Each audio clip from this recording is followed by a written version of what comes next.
Oh, hi folks, hope you can hear me okay. And what I want to do in this video, and thanks by the way, before I begin, thank you very much for the kind comments and the support, and if you haven't done so already, please do subscribe. It's almost like 3 steps forward, 2 steps backwards subscribers, because whether they get deleted or they delete or unsubscribe, whatever. And well, I can't wait to read the comments. There's some really strange people in this world that write strange comments that I naturally delete because I feel sorry for them, to be honest with you, that leave such comments. Poor things. Never mind, more to be pitied than scorned. So make your comments legible and decent, and I'll be a happy bunny. My videos aren't intended to offend, and if they do, I apologise in advance, but hey ho, everybody has an off button. So, you know how it is. Really, I try to keep my videos, different from everybody else's. I have to confess now that I'm a big fan of Judge Judy, which is this online program where it's an open court and Judge Judy decides, who's the winner and loser. We have a similar one in the UK from a guy called Judge Ridner, Ridner, and the guy is as bent as a spoon. Homosexual, married his boyfriend, don't you know, in a big ceremony, openly very effeminate gay.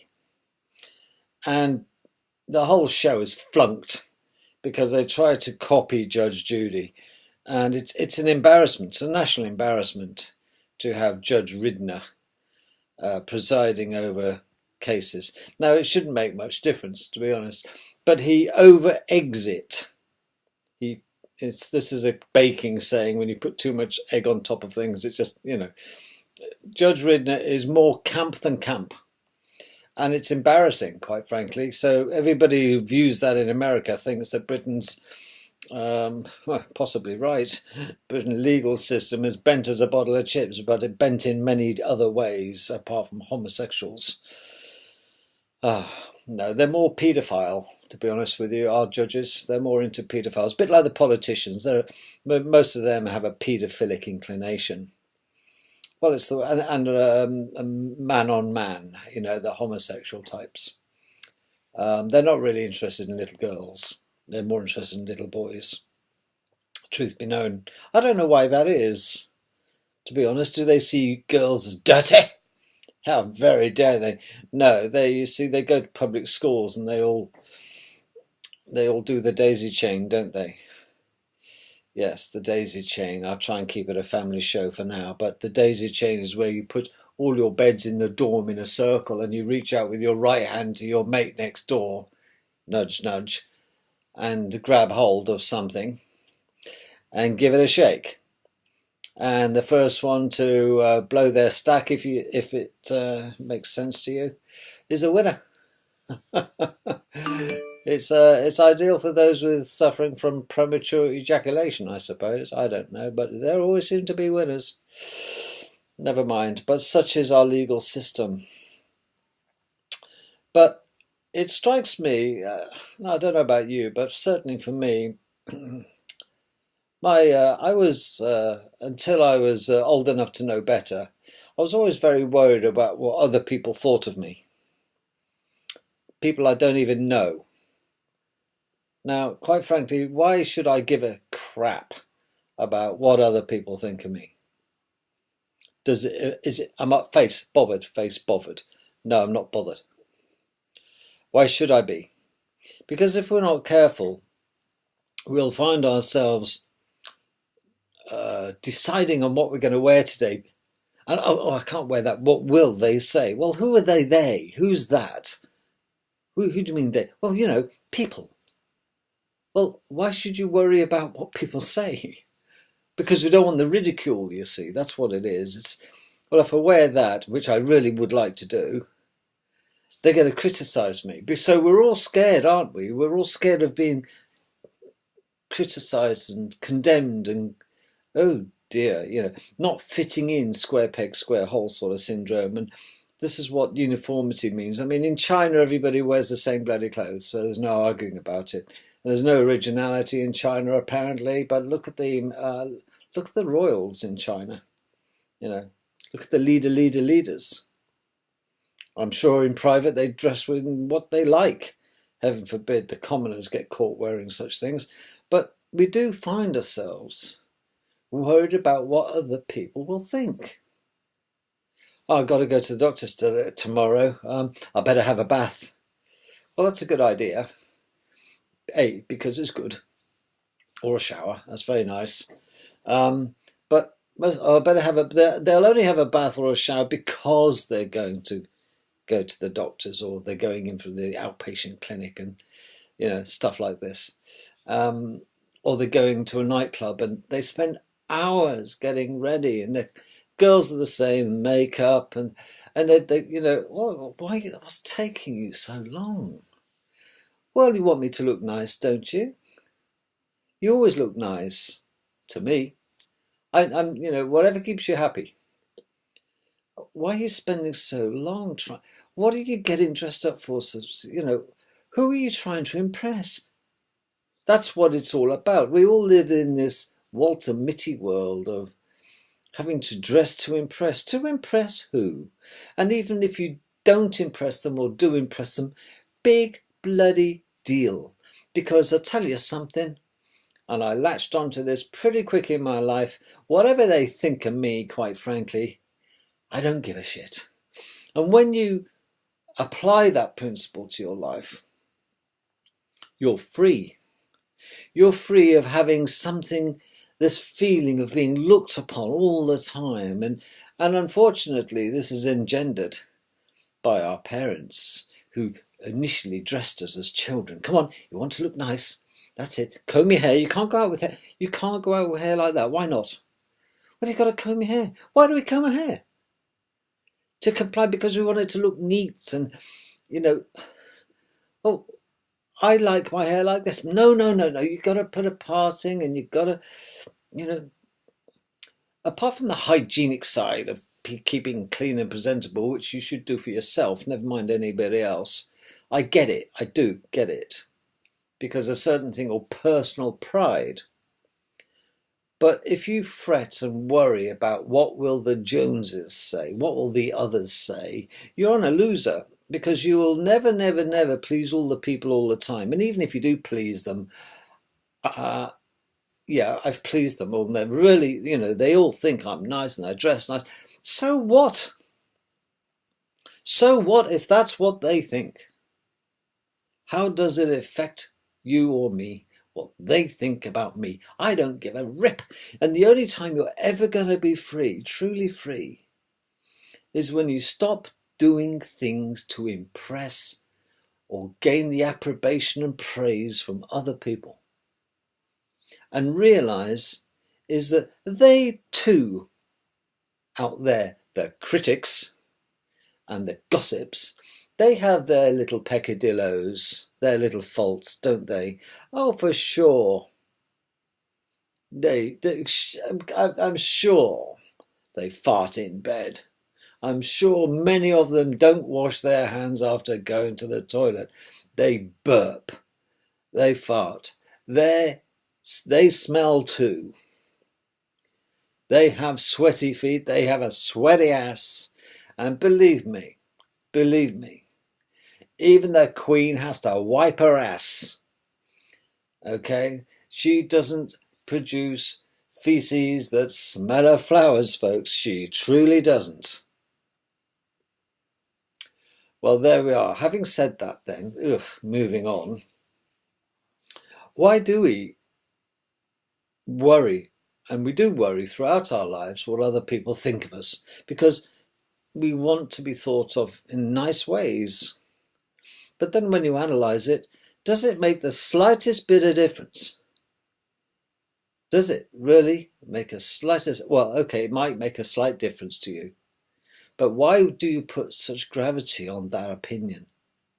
Such importance? When you know what? when you stop worrying about what other people say about you, well, if you only realized how little they truly do, little that truly do, how little they really think or talk about you. They don't, you know.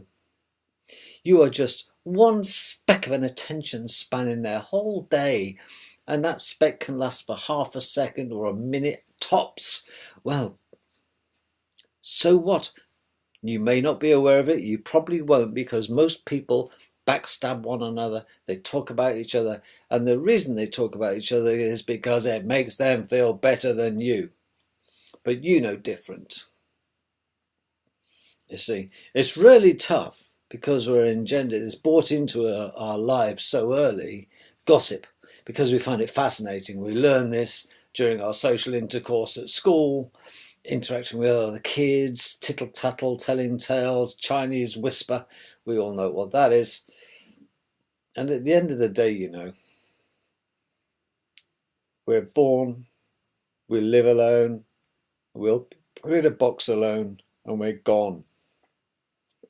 And I'll tell you something, when you can go and walk down the high street in what you want to wear, how you want to wear it, and look what you want to look like without giving a shit about what other people say about you, you are gonna feel free. You might feel strange, a little bit paranoid, because you know the bastards are talking about you. But the answer is, of course, is so what? Because if you worry about what they say, you're promoting them above you, because then their opinion will matter about you. It shouldn't matter, because rise above it all. You're better than them, and I really don't care what people think. You see, you got to behave, because what will they say?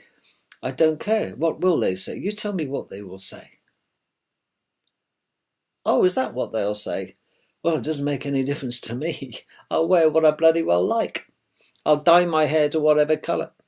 I'll go out and do what I want to do, as long as it doesn't hurt or offend or kill. If it offends, it's not my problem.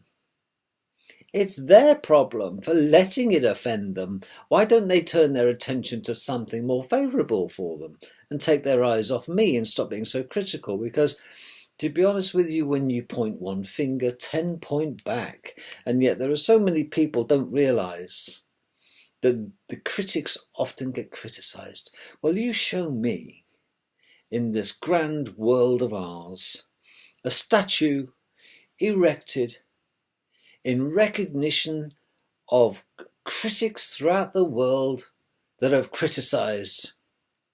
There aren't any statues erected for critics, because nobody likes a critic. There is no merit in being a critic, and there is no pedigree of being one either, because they're despised. And people who talk about people and stab each other in the back, stab other people in the back, should be despised. They should be ignored. They should have their tongues cut out. Because let they without sin cast the first stone, as they say in the Bible, I think it's called. I don't know. Is it the Bible? I think it might be. You know, the fiction that was written just to keep us under control. That's it. You got it. Yes. But there's a lot of truisms in the Bible, isn't there? It's a good manual. I mean, when you consider, when you consider it's a complete fiction,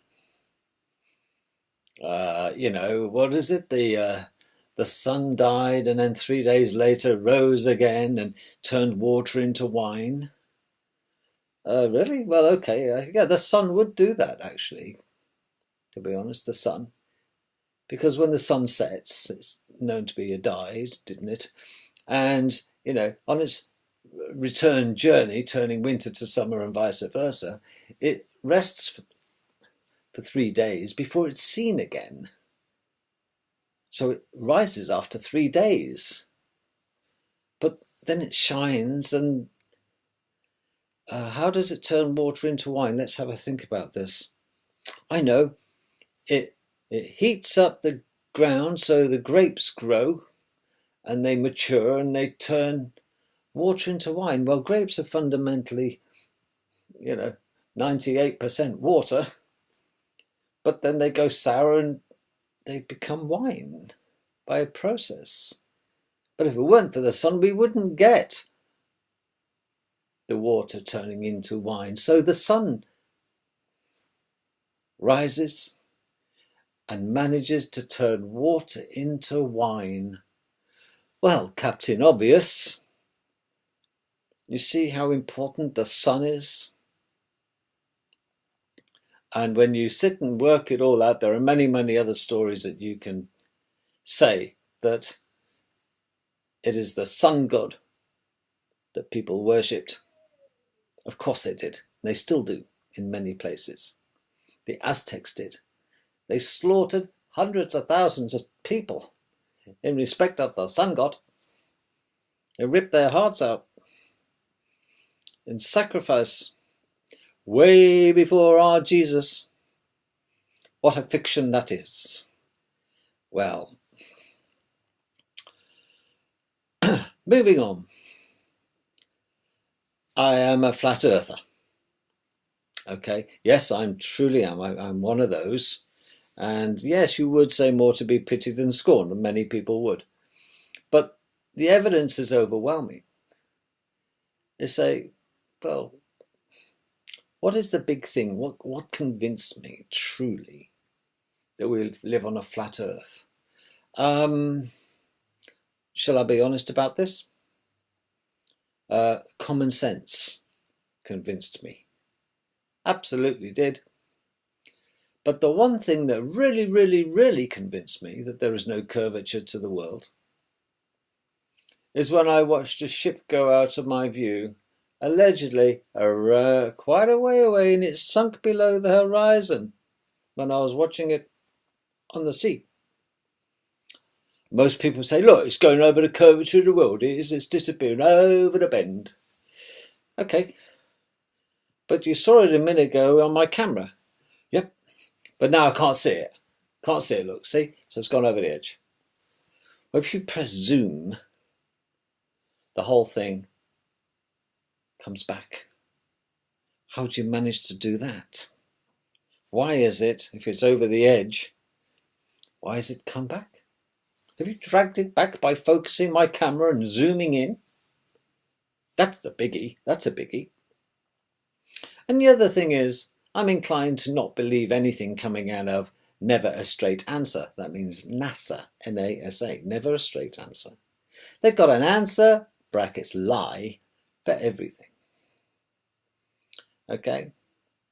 And if you look at the pathetic suits that these alleged astronauts have for going into outer space, well, come on, it's a joke. Firstly, they can't get past the Van Allen belt. And to get to the Van Allen belt, they'll have to break through the firmament. It ain't going to happen. Because nobody, even the Americans, tried to blast a hole with 500-odd nuclear weapons to smash the firmament, maniacs. Couldn't do it. Because we cannot escape the pleasure dome. So all this nonsense about outer space, we have nobody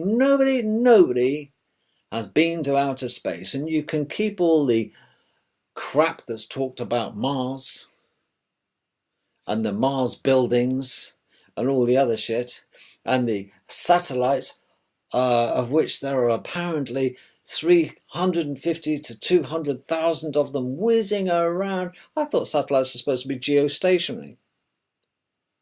Yeah. No, they go round and round the God. No, they don't. Because the satellites that are above our head, folks, are suspended on helium balloons if they're stationary in low Earth orbit. Because nothing gets into outer space. The vacuum, allegedly, I'm inclined to think it isn't a vacuum. I'm inclined to think it's liquid above the firmament. As above, so below. There we are. That's my thoughts. Because I take pictures and video of stars. And stars, it seem to be above our, or if not, fixed to our firmament. Or just above it. And when you look through glass at running water and a light behind it, you get a similar twinkle, twinkle, little star. It becomes a twinkle, twinkle, little pebble. When you look down into a running stream, looking at the sunlight reflecting off a pebble. And that is what twinkle, twinkle, little star is. Where do you think you get the twinkles? People would say, oh, it's the air floating around. It's the warm air, the cold air, the turbulence. No, it's not. It's a lens effect. And that lens effect is creating ripples up there. So I'm not going to wax lyrical about the reason I'm a flat earther. I'm a flat earther, and nothing convinced me otherwise. Because I know that if you have water, it's self-leveling. And there's absolutely no way that the Bedford Canal, all miles and miles of it, okay, has a laser at one and a laser at another looking at one another against the surface of the water. It's dead straight. When there should be a considerable bend as the water goes around the corner, there are many, many, many, many proofs to show that we live on a flat earth. And we are encircled and trapped, if you like, by an ice sea wall that is known as Antarctica. And no one can get there. Not allowed, you see. You might discover other lands over the seawall. And there are those on this world that know what those lands are and what there are. Admiral Byrd talked about flying over them, and he said there are riches beyond your wildest dreams. Oh, for sure. But you and I ain't going nowhere near it. We have to listen to the Janet and John Peter stories and the nonsense and the fairy tales that are told to us by those who seek to keep us contained in this petri dish, this flat petri dish we call our earth. And it is not a ball. So, call me twisted, call me old-fashioned. I don't debate why I'm a flat earther generally to bullheads. Because if they want to believe the tissue of lies, oh, what about going to the moon? Well, the moon is within the firmament, the same as the sun. And the sun isn't 93 million miles away, and the moon isn't 121,000 odd. It truly isn't, folks. The sun and the moon are at the same height, and they look the same size because they are the same size. And they go round and round the garden like a teddy bear. And the sun is rotating around us, and we are geostationary, and the sun catches up the moon 3 times a year, and that becomes, you've guessed it, an eclipse. 3 times a year, every year, and nothing changes. Oh dear, need I go on? So, we've discussed the critics. We've discussed the paedophile politicians. It's the world over, by the way, the paedophiles. It's a disease of the world, paedophilia. It's socially acceptable in many countries. Take Iran. Take the Islamic faith. Yeah. Didn't he have Didn't he have the master of the Islamic faith? Didn't he have a 6-year-old bride consummated at 9? Yes. Well, isn't that paedophilic? Oh, it's okay though, in the name of religion. Yes, the youngest religion of the mainstream religions. But sadly, it's one of the fastest growing religions. Do you see? Well, it's ever likely it's exponential growth. That's because they continue to breed and breed and breed and breed, and it is a complete war world takeover. You see, it's a passive war. It's silent and deadly most of the time. It's like a creeping fungus that will eventually ensnare the world. Well, there we are. So that's my core beliefs, and I even if I'm wrong, I'm pleased that I am at least original in my own thinking. I will decide what I choose to believe, and the one thing I won't believe is the lies that are told in our textbooks much of the time. Even Copernicus was persuaded by the Catholics to change from a flat earther to a ball, probably under the fear of death. But isn't religion supposed to be loving and caring? More people, humans, have been murdered, quite frankly, violently, in the name of religion than any other thing on this flat plane we live on. You know, because they've been sinners, they've had liquid lead poured down their throat until they confess. Yes, I know, such loving. Look at what the Cathars did.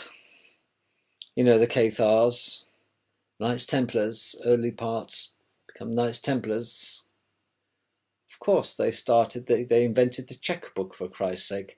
They started the banking system. And the modern day ones now? Yes, the bankers, that's what they are, folks, the Rothschilds, etc. They are Knights Templars. Of course they are. This is where the red cross comes from on the shield of the Knights Templar. Red shield, Rothschild. Yes, get it now? Yes, glad you are. That's why predominantly then it's a Jewish banking system of the world, and usury was implemented and invented and used by the Jews. And that's why banks have interest.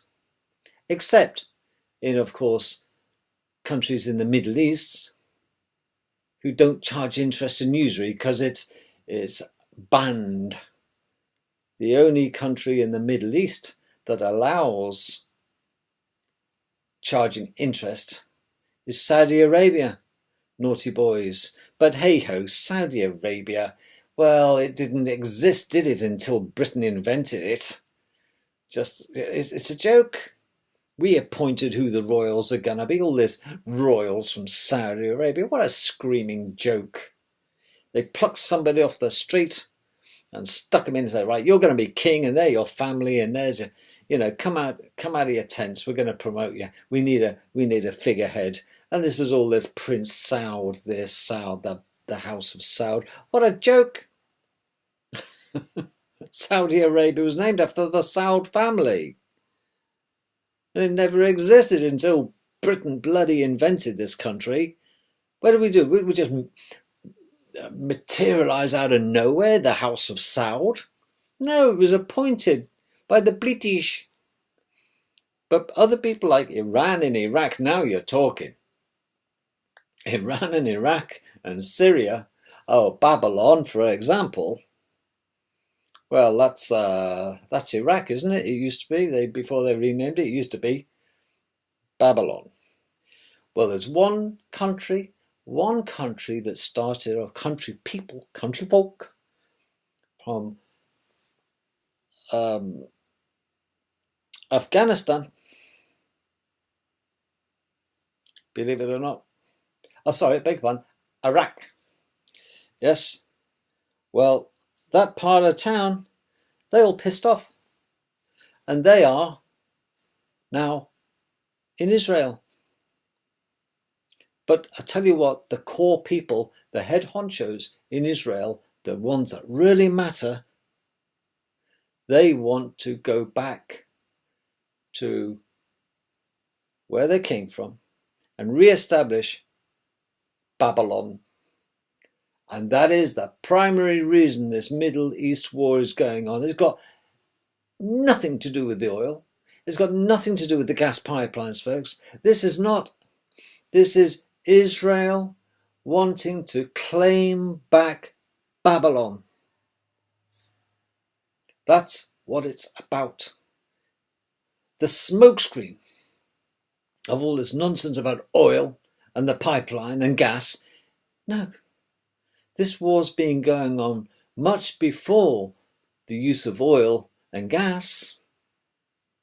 It's been going on since Babylon was lost and they renamed the country and there was a mass exodus. Israel didn't exist, did it, until Britain did the dirty to the Palestinians and stole land off them and stuck a bunch of Jews in there. You see, this is probably why my video channels get blocked, because I tell the truth in them. There is only one bank in the Middle East that charges its users usury, and that is Saudi Arabian banks. Brackets, Bank of England, yes? But the other banks in Afghanistan, Syria, etc., and Iran, they don't charge usury. And now you want to know why it is that Gaddafi and co. wanted to produce their own currency, okay, their own, and wanted to return to the gold standard. And that's what it's all about, folks. And because they were going to get rid of the dollar as a trading currency for the dollar, petrodollar, and get rid of the petrodollar, an invention, by the way, of the British banking system. They got rid. But here's the strange thing, and perhaps most people in the UK don't know this, that Barclays, all the other high street banks, Barclays, NatWest, and you name it, Nationwide now is a bank, all the other banks in our high streets in the United Kingdom, if you really insist upon it, you can borrow money from the high street banks if you've got the right religion, usury free, interest free,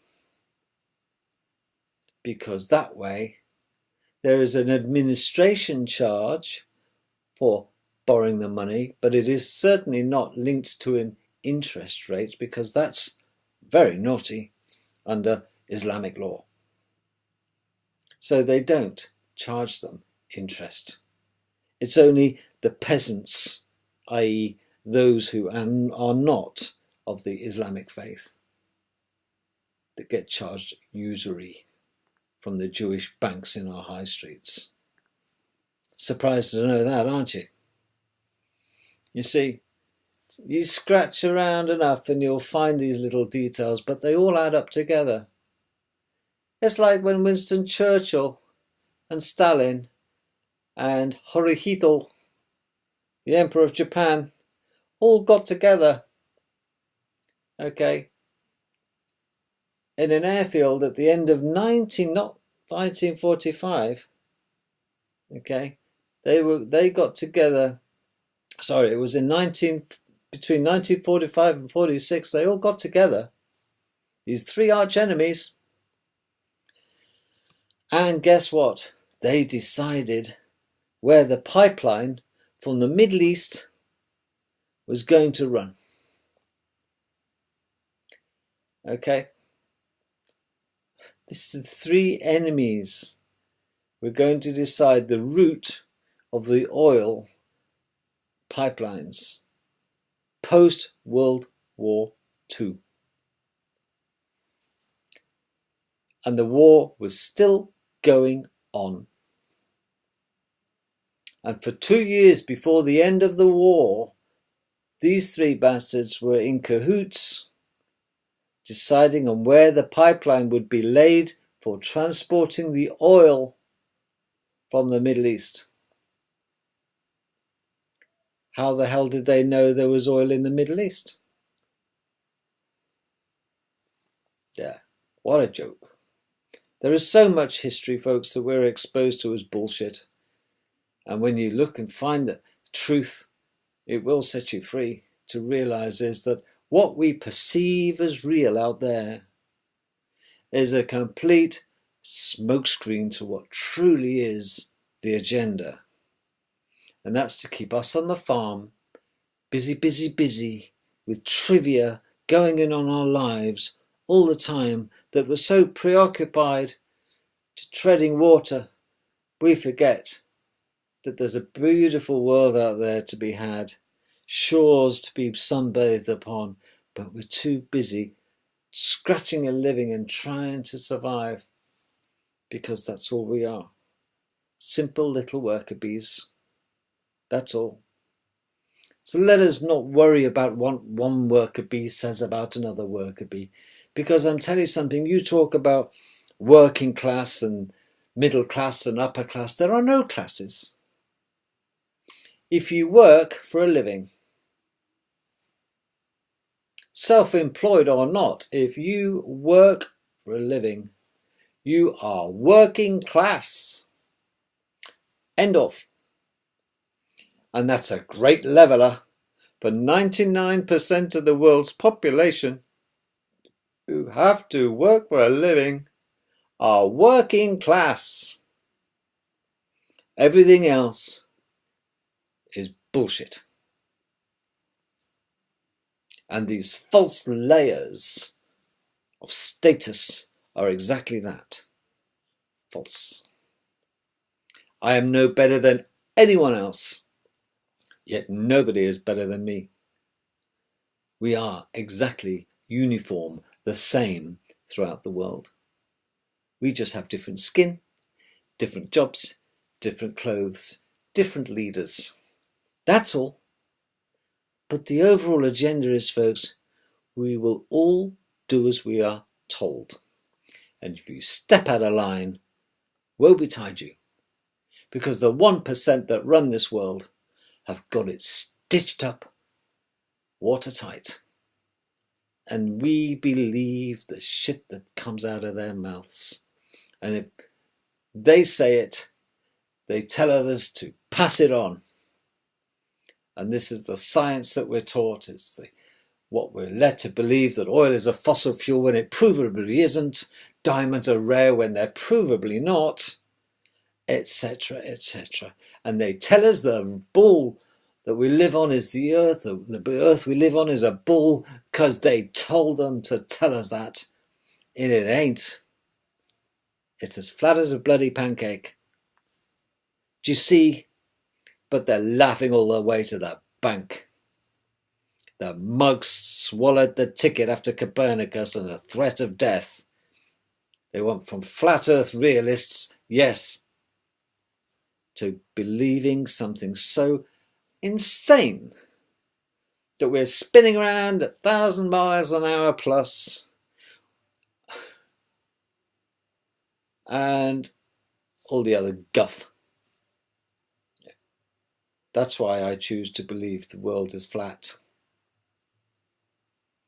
Do you know, it's very wise that if you really, really, really want to have a high chance of being correct in this world, look at what 99% of the world's population is doing, and then do the complete opposite, and you won't go far wrong. Food for thought. So stop worrying about what other people think about you, because to be honest with you, it doesn't bloody matter.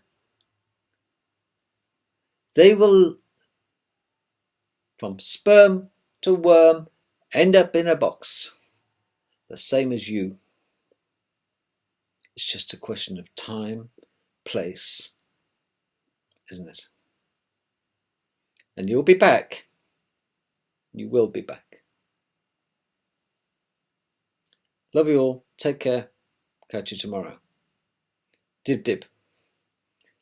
Do some due diligence, and fortune favours the brave, does it not? Do what thou wilt, and doesn't matter what they say. you will be free, I assure you.